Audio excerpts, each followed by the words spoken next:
नमस्कार, मैं हूं सुमित अवस्थी और मैं हाजिर हूं वो खबरें लेकर जिन्हें इंडिया चाहता है, वो खबरें जिन्हें आपने पसंद किया, वो खबरें जिनमें शामिल है आपका नजरिया, वो खबरें जो सीधे आपसे जुड़ती हैं।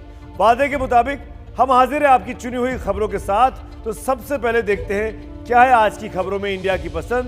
इन खबरों में सबसे ज्यादा लोगों ने देखना चाहा है कि कौन जीतेगा नंदीग्राम का संग्राम, ममता बनर्जी या उनके लेफ्टिनेंट रहे शुभेंदु अधिकारी।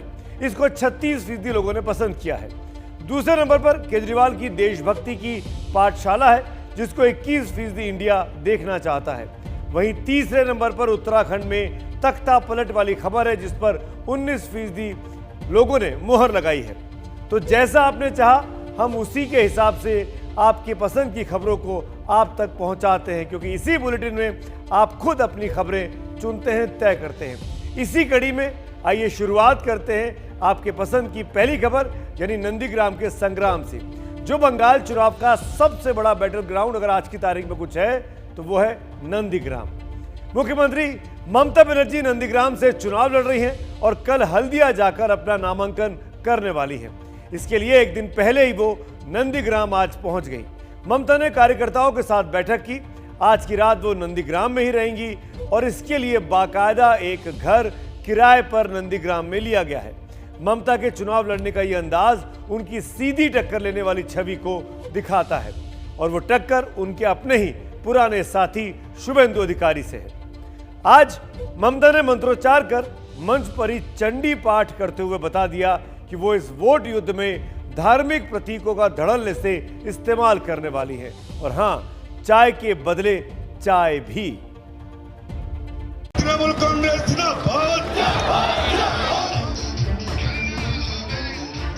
भूलते पारी सबार नाम, भूलबो ना को नंदीग्राम। যারা 30-70 করছে একটু শুনিয়ে দি, বলুন ধর্ম নিয়ে খেলবেন? খেলা হবে, খেলা হবে। मोदी की चाय के जवाब में ममता की चाय। जानकी दर्शन से बीजेपी के जय श्री राम की कार्ड।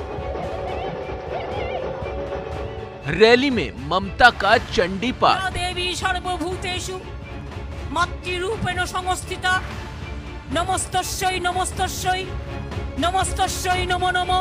दीदी का इमोशनल कार्ड। আমি আপনাদের ঘরের মেয়ে, আপনাদের এই আন্দোলনের লোক, তাহলে আমাকে বলবেন, তাহলে আমি আগামীকাল নমিনেশন জমা দিতে যাব।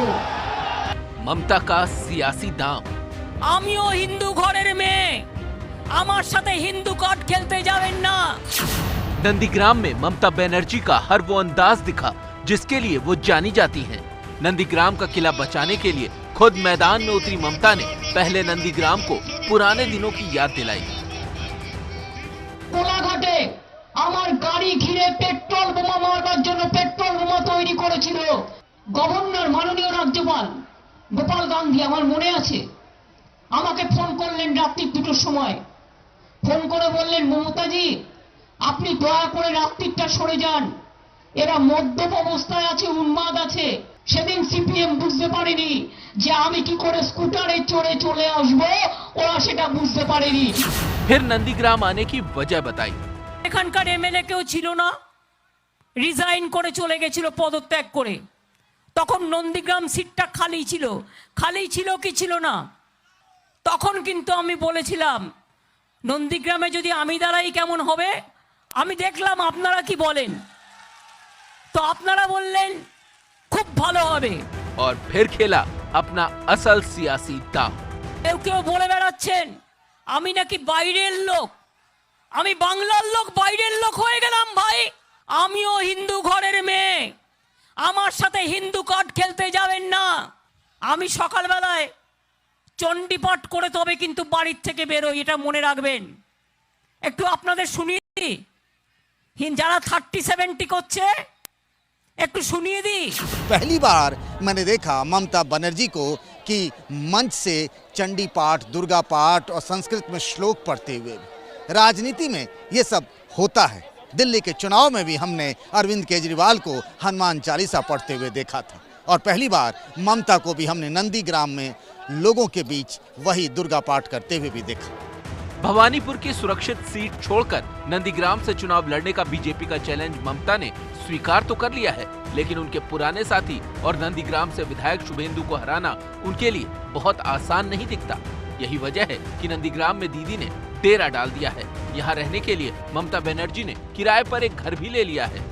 ममता को चुनौती देने के लिए बीजेपी ने भी पूरी तैयारी कर रखी है। ममता के आने से पहले ही बीजेपी कार्यकर्ताओं ने उनके घर के रास्ते में बीजेपी के झंडे तान दिए। जैसे ही पता लगा ममता आज आ रही हैं, तो ये देखिए बीजेपी वालों ने क्या किया। ऊपर देखिए टीएमसी के झंडे बैनर लगे हुए हैं और नीचे बीजेपी वालों ने उस जगह पे कब्जा कर लिया है। बड़ा सवाल यह है कि जब पूरे राज्य में प्रचार की कमान उनके हाथ में होगी, तब नंदीग्राम की अपनी सीट बचाने के लिए क्या वो वक्त दे पाएंगी? बीजेपी की यही रणनीति है और सवाल ये है कि बीजेपी की चुनौती स्वीकार कर कहीं ममता ने गलती तो नहीं कर दी। भविष्य में नंदीग्राम किस तरफ जाएगा ये तो वक्त बताएगा, लेकिन नंदीग्राम में कल का दिन भी ममता बनर्जी के नाम जरूर रहने वाला है। नामांकन के साथ कल ममता खम ठोककर नंदीग्राम के रण में युद्ध का शंखनाद करेंगी, लेकिन यह सिर्फ आगाज है, क्योंकि उसके बाद 12 मार्च को बीजेपी नंदीग्राम के सबसे मजबूत योद्धा को मैदान में उतारने जा रही है। कभी ममता के खासम खास रहे शुभेंदु अधिकारी उनके खिलाफ ही चुनाव मैदान में अपना दमखम दिखा रहे हैं। 12 मार्च को शुभेंदु अधिकारी नंदीग्राम सीट से अपना नामांकन भरने वाले हैं। नामांकन से पहले बीजेपी नंदीग्राम में शक्ति प्रदर्शन की भी तैयारी कर रही है। शुभेंदु के नामांकन में केंद्रीय मंत्री स्मृति ईरानी और धर्मेंद्र प्रधान शामिल हो सकते हैं। हाल ही में बीजेपी ने शामिल हुए एक्टर मिथुन चक्रवर्ती भी नामांकन में आ सकते हैं। 2016 में नंदीग्राम सीट से ही शुभेंदु अधिकारी ये चुनाव जीते थे। राजनीति भी अजीब इत्तेफाक का खेल है, जो सबसे करीबी होता है वही सबसे बड़ा विरोधी हो जाता है। अब शुभेंदु को ही लीजिए, जो 5 साल पहले ममता के सबसे खास थे, फिर क्यों ममता को छोड़कर आज उनके सबसे बड़े विरोधी हो गए हैं। 2016 में शानदार जीत से शुभेंदु की महत्वाकांक्षाएं बढ़ गई थी। इसके साथ ही पार्टी में नंबर 2 बनने की जद्दोजहद तेज हुई, लेकिन ममता के भतीजे अभिषेक बनर्जी के सांसद बनने के बाद उनका कद बहुत तेजी से पार्टी में बढ़ता चला गया। उस पर से हाल ही में प्रशांत किशोर के आने के बाद से शुभेंदु का असर पार्टी में कम होता गया। प्रशांत किशोर की दखलंदाजी पर शुभेंदु ने सवाल उठाए तो उन्हें कई पदों से हटा दिया गया। और अब नंदीग्राम में ही ममता और शुभेंदु आमने सामने हैं। कौन जीतेगा कौन हारेगा ये तो 2 मई को पता चलेगा, लेकिन प्रधानमंत्री मोदी ने इतवार की रैली में क्या कहा था ये जरूर सुनिए आप। अच्छा हुआ आप गिरी नहीं तो जिस राज्य में वो स्कूटी बनी है उस राज्य को ही अपना दुश्मन बना लेती। जब आपकी स्कूटी भवानीपुर जाने के बाद बदल नंदीग्राम की तरफ मुड़ गई।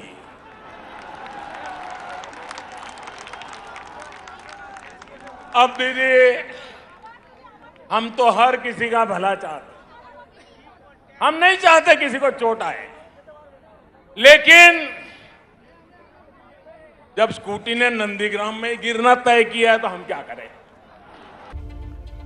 तो जो नंदीग्राम ममता और शुभेंदु की जोड़ी के साथ का गवाह बना था, अब वही नंदीग्राम उनकी दुश्मनी की रणभूमि बनने वाला है। इस मामले में सोशल मीडिया पर भी आज जमकर प्रतिक्रिया आ रही है। युवराज प्रसाद साहब लिखते हैं कि 60-50 है। शुभेंदु जी लोकल लीडर है, इसके लिए उनका चांस 60 है, और ममता जी समय के साथ रंग बदलू लीडर है और वहां की लोकल भी नहीं है, इसलिए 50। हार या जीत में ज्यादा का मार्जिन नहीं रहने वाला। लेकिन वहीं पवन चोटिया लिखते हैं कि ममता दीदी बहुत बड़ी फाइटर हैं, वो हार मानने वाली नहीं है। शुभेंदु दा भी इस बात को अच्छी तरीके से जानते हैं। नंदीग्राम वो जगह है जहां से बंगाल में लेफ्ट की सरकार के खिलाफ सबसे बड़ी लड़ाई की शुरुआत हुई थी। ममता इस आंदोलन की नायिका थी तो शुभेंदु उनके रणनीतिकार। अब हम आपको बताते हैं कि नंदीग्राम आखिर क्यों ममता और बीजेपी के लिए अहम हो चुका है। नंदीग्राम बंगाल की राजनीति में बदलाव का प्रतीक रहा है। 2007 में जमीन अधिग्रहण के खिलाफ यहां पर आंदोलन हुआ था। इस आंदोलन में पुलिस फायरिंग में 14 आंदोलनकारियों की मौत हो गई थी। नंदीग्राम ने ही 3 दशक पुरानी लेफ्ट सरकार के जाने की राह तैयार की थी। 2008 के पंचायत चुनाव के बाद से टीएमसी यहां हर चुनाव जीतती आई है। 2009 में पहली बार टीएमसी ने नंदीग्राम विधानसभा का उपचुनाव जीता। 2010 के म्युनिसिपल चुनाव और फिर 2011 के विधानसभा चुनाव में टीएमसी को इस सीट पर जीत मिली और 2016 में टीएमसी ने शुभेंदु अधिकारी को उम्मीदवार बनाया और अधिकारी बहुत बड़े अंतर से ये चुनाव जीते थे। बीजेपी की कोशिश अब ममता के गढ़ में उन्हें घेर लेने की है।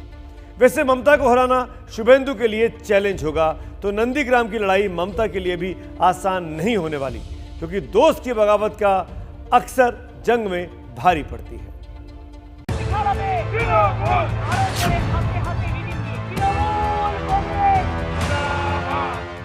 जिस शुभेंदु के दम पर ममता ने नंदीग्राम ही नहीं पूरे मेदिनीपुर इलाके को जीतने का मंसूबा बनाया था, हालात ने आज उस नंदीग्राम में ममता को अपने पुराने और सबसे करीबी लेफ्टिनेंट शुभेंदु अधिकारी के सामने ला खड़ा किया।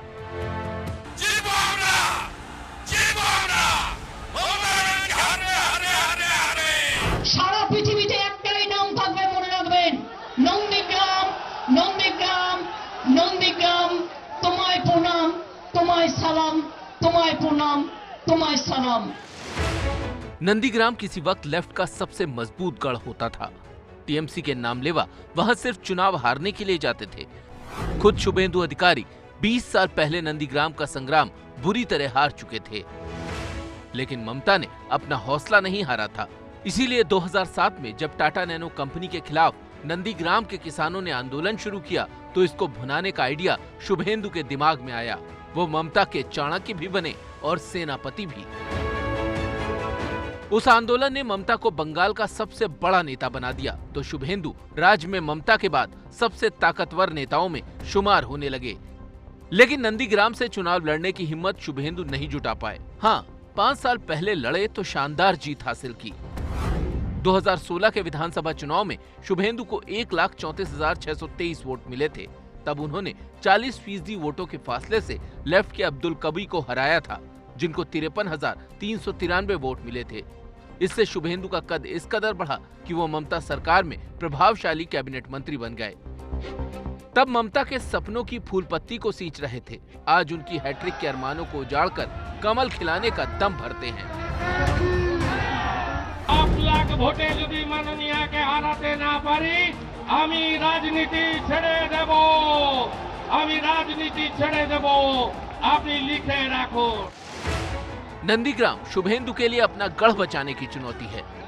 नंदीग्राम ममता के लिए पूरा बंगाल बचाने की चुनौती है।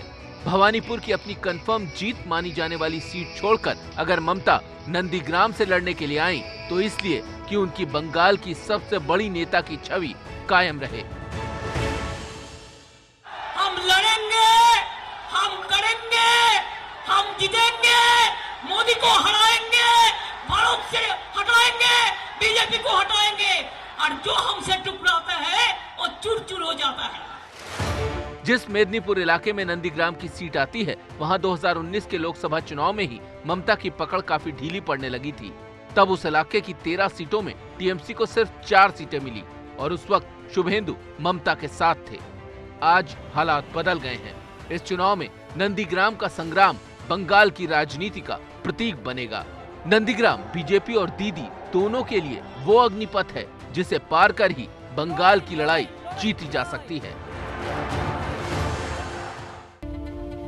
ये तमाम रिएक्शन सुनने के बाद तो लगता है कि नंदीग्राम में संग्राम नहीं, महासंग्राम की तैयारी हो रही है। नंदीग्राम की इसी चुनावी जंग में बीजेपी ने अपना हिट और आजमाया हुआ फॉर्मूला इस्तेमाल किया है। किसी बड़े दिग्गज को साधारण दिखते उम्मीदवार से पटकली दिला देने वाला फॉर्मूला। हम आगे बढ़े उससे पहले कुछ ऐसी बानगी आपको दिखाई देते हैं। पिछले लोकसभा चुनाव में गुना सीट से वहां के महाराजा कहे जाने वाले ज्योतिरादित्य सिंधिया को कभी उनके ही कार्यकर्ता रहे केपी सिंह यादव ने पटखनी दे दी थी। उसी लोकसभा चुनाव में अमेठी से राहुल गांधी को स्मृति ईरानी ने दूसरे प्रयास में ही सही हरा दिया था। कन्नौज से यूपी के पूर्व मुख्यमंत्री अखिलेश यादव की पत्नी डिंपल यादव को सुब्रत पाठक जैसे साधारण उम्मीदवार ने हरा दिया था। कर्नाटक में गुलबर्गा से कांग्रेस के दिग्गज नेता मल्लिकार्जुन खड़गे के खिलाफ बीजेपी ने कांग्रेस के ही बागी विधायक उमेश यादव को लड़ाया और यादव ने खड़गे साहब को धूल चटा दी। चौधरी चरण सिंह की विरासत वाली बागपत सीट पर उनके बेटे अजीत सिंह को आईपीएस की नौकरी छोड़कर आए सत्यपाल सिंह ने 2014 के चुनाव में हरा दिया था।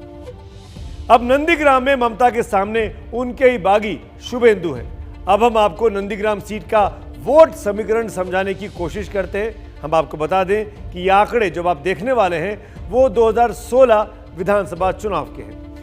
2016 की विधानसभा चुनाव में नंदीग्राम में कुल उस वक्त 2,30,529 वोटर थे। इनमें पुरुष वोटरों की संख्या 1,19,517 है, जबकि महिलाओं की संख्या 1,11,012 है। पिछले चुनाव में महिला वोटरों ने पुरुषों से ज्यादा वोट किया था और खास बात यह है कि नंदीग्राम सीट पर मुस्लिम वोटरों की संख्या ज्यादा है। पिछले 4 विधानसभा चुनाव में से 3 बार नंदीग्राम की सीट पर मुस्लिम उम्मीदवार जीते हैं। सिर्फ पिछली बार शुभेंदु अधिकारी ने चुनाव जीता था। एक तरफ तो नंदीग्राम में बंगाल की सबसे बड़ी लड़ाई हो रही है, लेकिन दूसरी तरफ दिल्ली से भी बीजेपी ममता पर अब सीधा वार कर रही है। दिल्ली के बाटला हाउस एनकाउंटर पर कोर्ट के फैसले के बहाने बीजेपी ने ममता पर तुष्टीकरण की राजनीति करने का आरोप लगाते हुए मामले को और गरमा दिया।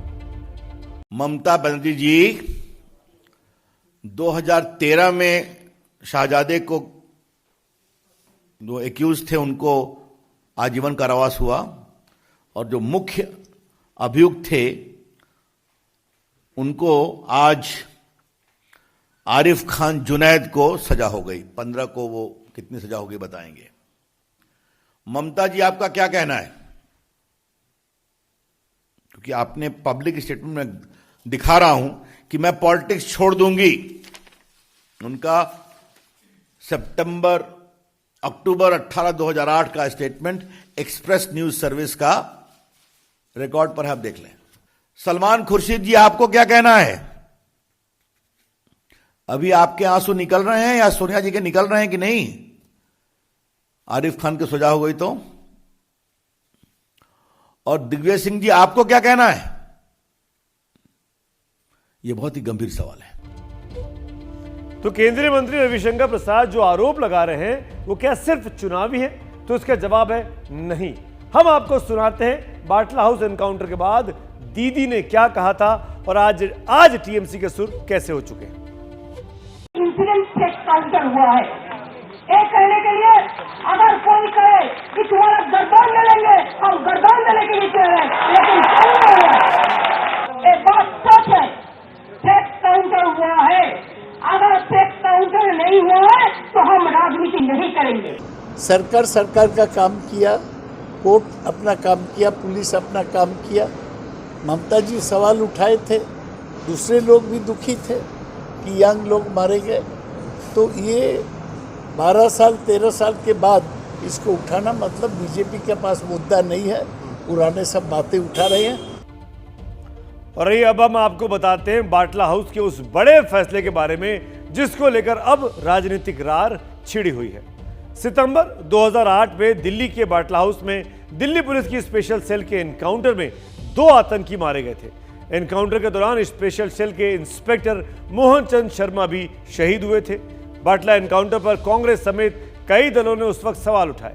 इस मामले में दिल्ली की एक अदालत ने कल फैसला सुनाया। फैसले में इंडियन मुजाहिदीन के आतंकी आरिज खान को कोर्ट ने दोषी ठहरा दिया। कोर्ट ने फैसले में कहा कि आरिज और उसके साथियों ने ही पुलिस पर गोली चलाई थी। कोर्ट ने माना कि आरिज खान की गोली से इंस्पेक्टर शर्मा की जान गई थी। घटना के बाद से आरिज खान फरार हो गया था। फरवरी 2018 में दिल्ली पुलिस ने उसे गिरफ्तार किया था। इस मामले में दूसरे आतंकी शहजाद को कोर्ट उम्र कैद की सजा सुना चुका है। दिल्ली में हुए बम ब्लास्ट से जुड़े इस मामले पर खूब सियासी बयानबाजी हुई थी। उस वक्त केंद्र में कांग्रेस की सरकार थी और तब सलमान खुर्शीद के एक बयान के चलते काफी ज्यादा बवाल मच गया था। यह बयान सोनिया गांधी की नम आंखों से जुड़ा था। आपको सुनाते हैं सलमान खुर्शीद का वो बयान और अब कांग्रेस की क्या सफाई है। हमने सोनिया गांधी जी से बात करी। सोनिया गांधी जी को उस हादसे की हमने तस्वीरें दिखाई तो उनके आंसू फूट पड़े और उन्होंने हाथ जोड़कर कहा कि ये तस्वीर मुझे मत दिखाओ, फौरन जाओ वजीर आजम से बात करो। हमने वजीर आजम से भी बात करी, बहुत मामला आगे बढ़ा। आगे बढ़कर ये भी तय हो गया था कि इसकी जांच कौन करेगा। पुरानी कोई बातें निकालते हैं, जब कोई समय पे कोई स्टेटमेंट होता है तो उस समय पे जो स्टेटमेंट होता है वो बार बार निकाल के और आप उसी परिप्रेक्ष्य में बात करते हो। और अपनी बात जब उन्होंने कहीं पहले बोली होगी 2013 से पहले 10 में 7 में 9 में, तो वो बातें अभी काम नहीं आती। तो इस कड़ी में अब बात उस खबर की जिसमें देशभक्ति की छौंक है, जिस खबर को 21% लोगों ने आज इस कार्यक्रम में देखना चाहा है। देशभक्ति यह हर नागरिक का स्वाभाविक गुण होता है, लेकिन इसको भी सरकारें हमको आपको समझाती हैं कि कैसे देशभक्ति को जिंदा रखा जाए।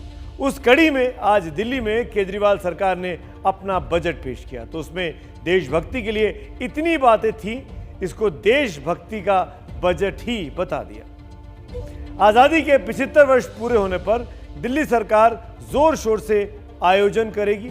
इसके लिए 75 सप्ताह तक देशभक्ति महोत्सव मनाया जाएगा। इसकी शुरुआत 12 मार्च से कनॉट प्लेस से कार्यक्रम से होगी। दिल्ली में केजरीवाल सरकार 500 जगहों पर बड़े बड़े तिरंगे लगाएगी।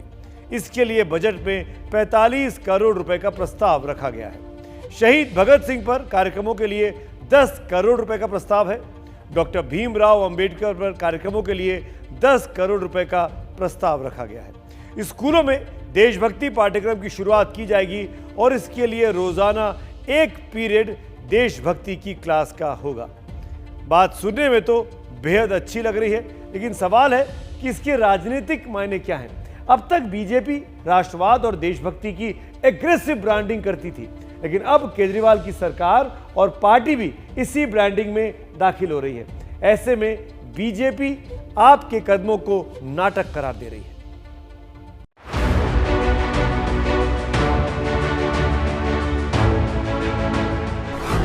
दिल्ली के उप मुख्यमंत्री मनीष सिसोदिया ने कश्मीरी गेट के हनुमान मंदिर में जाकर आशीर्वाद लिया और फिर दिल्ली में देशभक्ति वाला बजट पेश किया।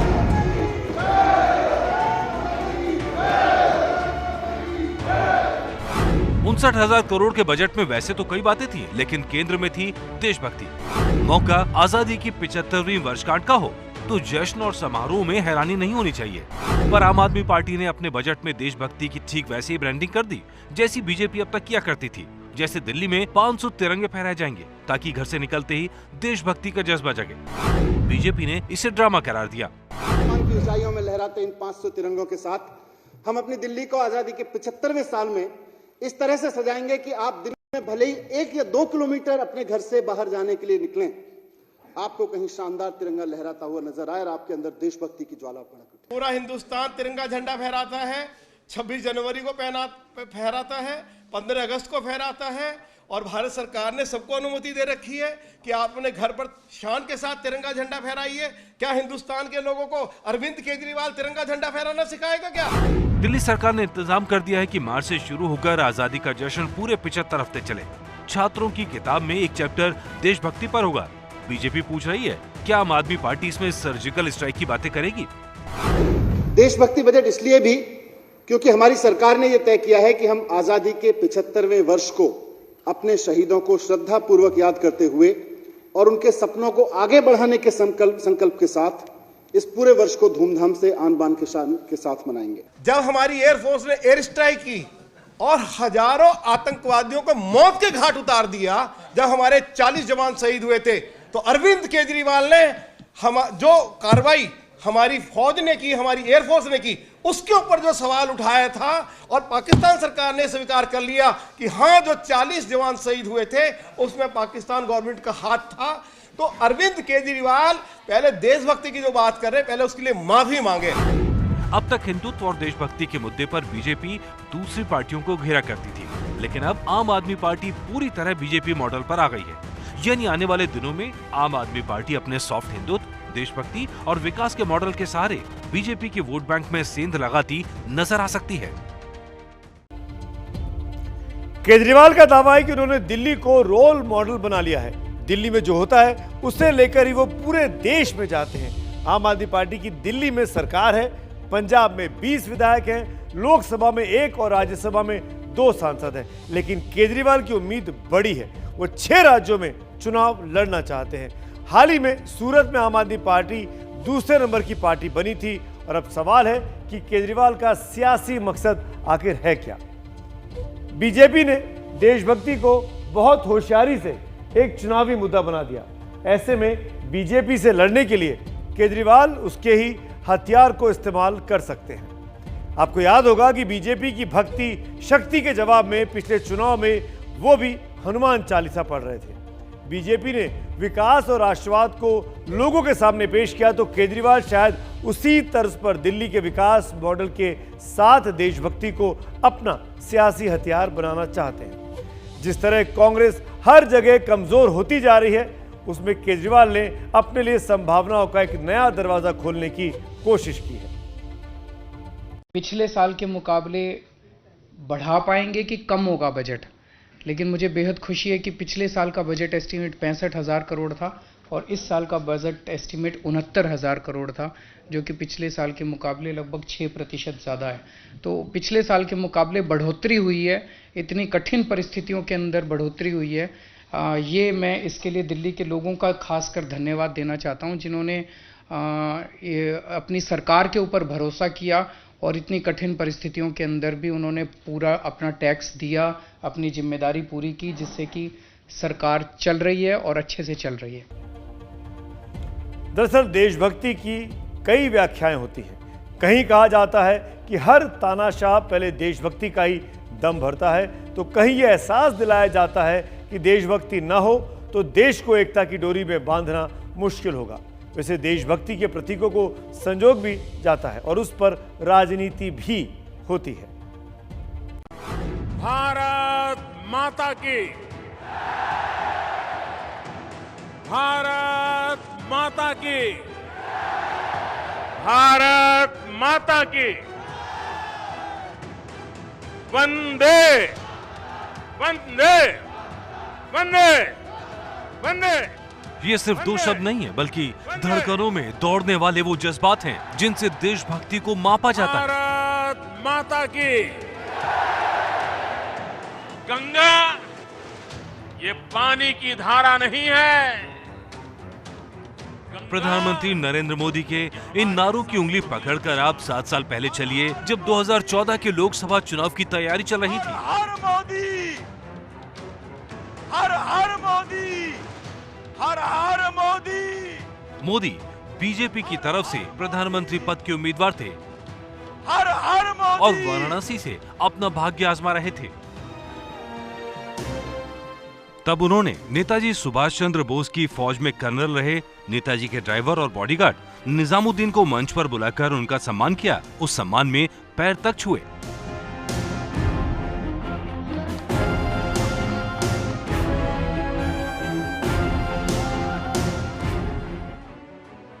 हिंदुस्तान की मिट्टी में न जाने कितने रंग, कितनी जाति, कितने धर्म, कितनी कौम, कितनी सोच मिली है, लेकिन भारत विचारों के उस महासमुद्र का नाम है जिसमें ये सब कुछ मिल जाते हैं और इनको मिलाकर जो भावना बनती है उसको कहते हैं देशभक्ति। उस देशभक्ति के कई रूप, कई चेहरे। उस देशभक्ति का ही एक चेहरा सरदार पटेल की सबसे ऊंची प्रतिमा है।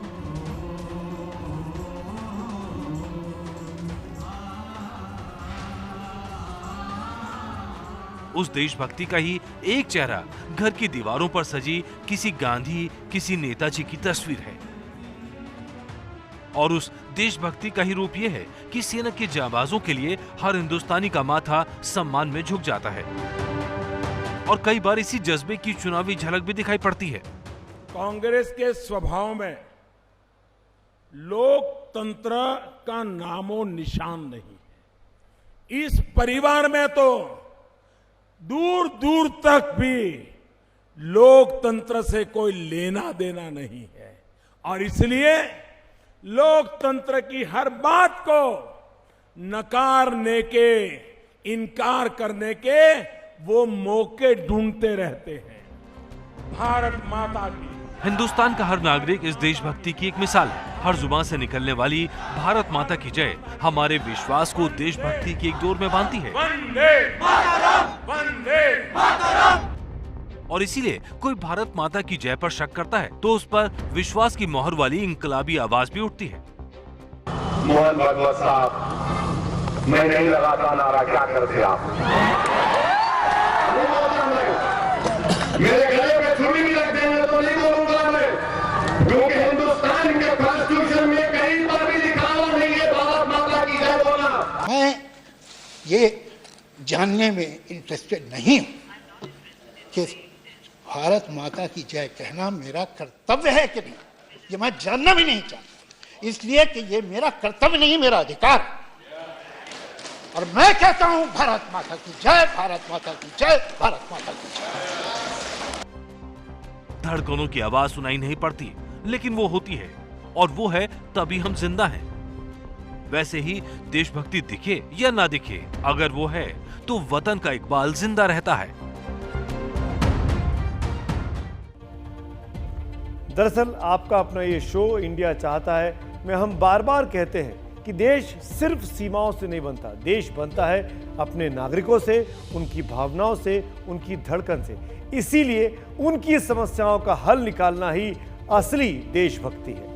अगर बेरोजगारी के पैमाने पर देखें तो देश में बेरोजगारी की औसत दर 6.6% है, जबकि दिल्ली में जहां पर अब देशभक्ति का पाठ पढ़ाया जा रहा है वहां पर बेरोजगार 8% है।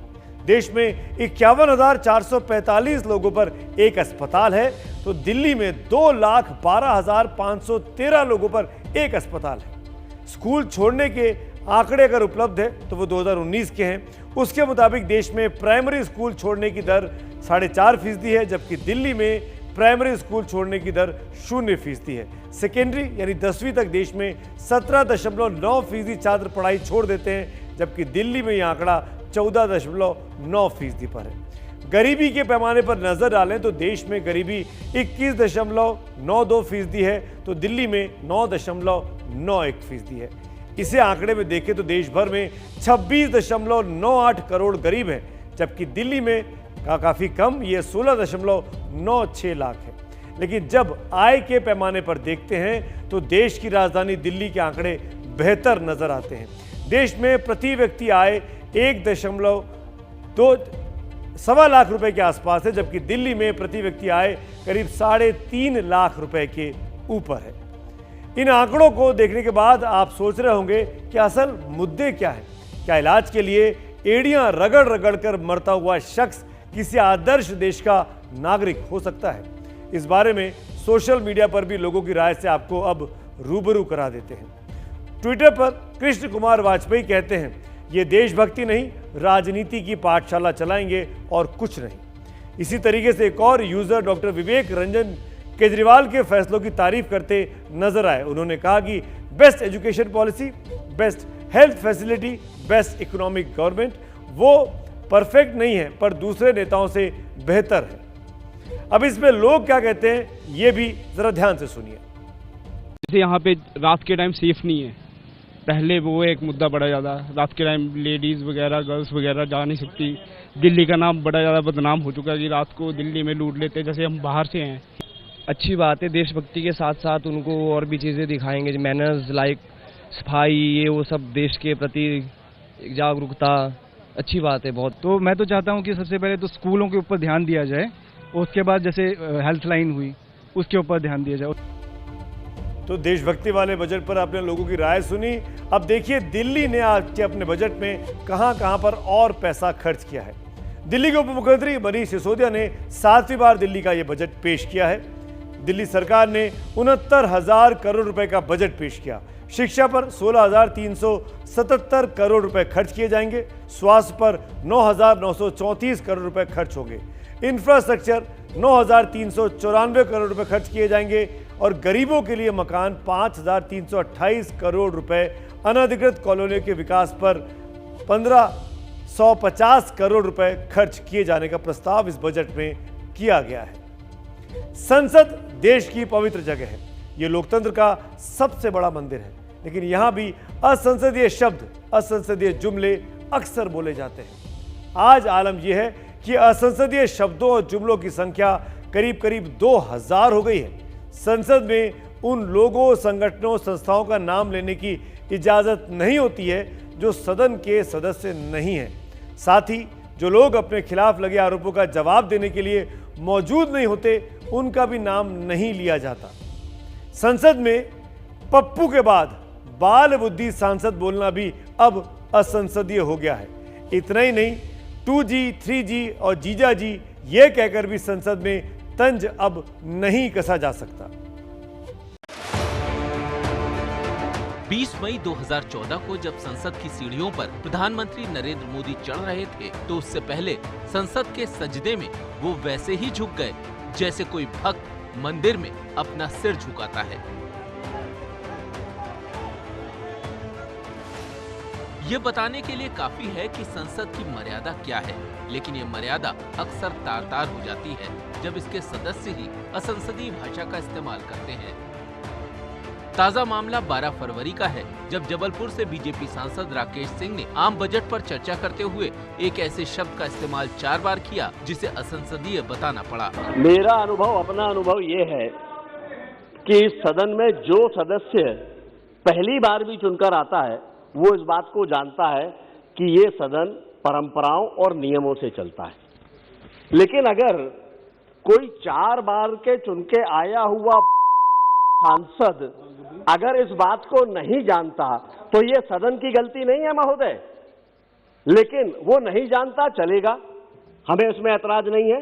लेकिन अपनी अनभिज्ञता के कारण वो सदन की परंपराओं को, सदन के नियमों को ठोकर मारे, ये सदन इस बात को कभी स्वीकार नहीं करेगा। इस पर छोटा हंगामा हुआ और स्पीकर के आदेश पर उस शब्द को कार्यवाही से हटा दिया गया। उससे पहले राहुल गांधी ने बजट पर चर्चा के दौरान कुछ शब्दों का इस्तेमाल किया जिस पर हंगामा हुआ। नाम सब जानते हैं। अब भले ही आपके घरों में हम दो हमारे दो, एक ही परिवार, 2 बच्चे, दीदी, जीजा जी जैसे शब्द पारिवारिक रिश्तों को तय करते हैं, लेकिन संसद की कार्यवाही से इनको निकालना पड़ा। लोग इस प्रकार की टिप्पणियां करते हैं जैसे हम लोग कभी बंद कमरों में भी नहीं सोच सकते थे। उस तरह की टिप्पणियां सार्वजनिक की जाती हैं और उसको लाइक्स दिलाए जाते हैं। जाहिर तौर पे इससे लोकतंत्र का मिजाज लहलुहान होता है। आप जब अमर्यादित, अशोभनीय टिप्पणी करते हैं, खिल्ली उड़ाते हैं, तो हो सकता है तत्काल आपको तालियां बजाई जाएं, लेकिन आप नहीं समझ पा रहे हैं, आकलन करिए कि लोकतंत्र के मिजाज का, स्वरूप का, उसके चरित्र का कितना बड़ा नुकसान हो रहा है। निश्चित तौर से अगर यहाँ की मर्यादा या भाषा के उन चयन में कहीं होता है तो वो रिफ्लेक्ट पूरे भारत के लिए करता है। तो हम सब की कोशिश होती है कि इंडियन पार्लियामेंट्री डेमोक्रेसी में जब पूरी दुनिया हमारी इस कार्रवाई को देख रहा है, अगर विचारों में खुलापन हो तो कई बातें हास्य होती हैं, लेकिन कड़वाहट भरे तो हास्यास्पद बन जाती हैं। 24 साल पहले संसद की एक बहस देखिए जिसमें कैसे तीखी बातों को हंसी में उड़ा दिया गया। भाई नरसिंह राव तो मौन साधे बैठे हैं, भूमिका निभा रहे हैं ये, और ये शरद पवार की भूमिका नहीं निभा रहे, ये ललिता पवार की भूमिका निभा रहे। मैं भाई शरद यादव से कहना चाहूंगा, Lalita Pawar, what is actionable? If it is her experience about him, why to be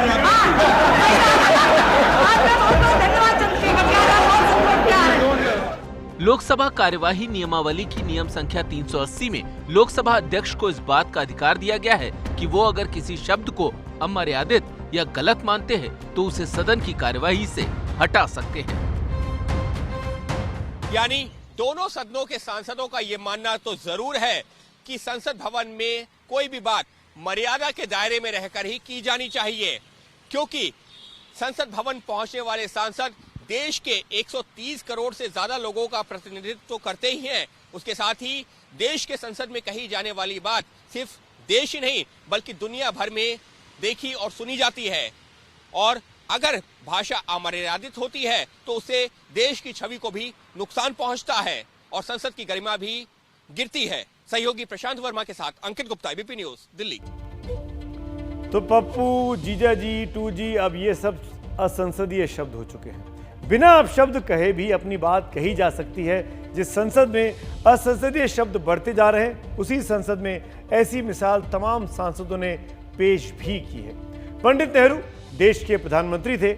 एक बार उन्होंने अफसोस और खींच के साथ हाउस में कहा कि आप मैट्रिमोनियल के पन्ने खोलिए तो आज़ादी के 15 साल बाद भी लोग जाति के आधार पर जीवन साथी पसंद करना चाहते हैं। इससे शर्म की बात और क्या होगी। विपक्ष में तब समाजवादी नेता राम मनोहर लोहिया थे। लोहिया साहब ने कहा कि वाकई ये शर्म की बात है कि लोग जाति के नाम पर जीवन साथी चुनते हैं, लेकिन इससे भी शर्म की बात है कि हमारे प्रधानमंत्री 75 साल की उम्र में मैट्रिमोनियल को पढ़ते हैं। वैसे ही पूर्व प्रधानमंत्री नरसिम्हा राव बहुत कम बोलते थे। उनके बारे में एक चुटकुला चलता था कि उनसे सुबह कुछ पूछा जाएगा कि चाय लेंगे या कॉफी, तो वो शाम तक बता देते थे। एक बार किसी मुद्दे पर वो जवाब नहीं दे रहे थे तो विपक्ष के नेता अटल बिहारी वाजपेयी ने चुटकी ली कि राव साहब जानते तो 8 भाषाएं हैं लेकिन बोलते एक भी नहीं है। आज सुबह जो शब्द मैंने ट्विटर पर पोस्ट किया वो चुना था दुआ।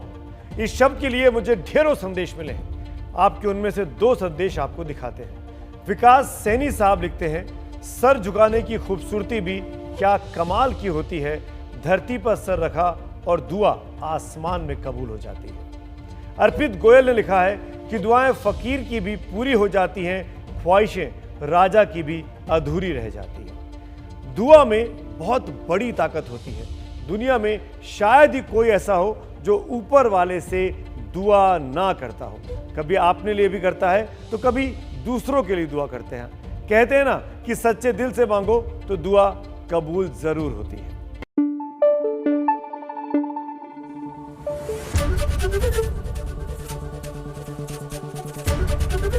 एबीपी न्यूज आपको रखे आगे।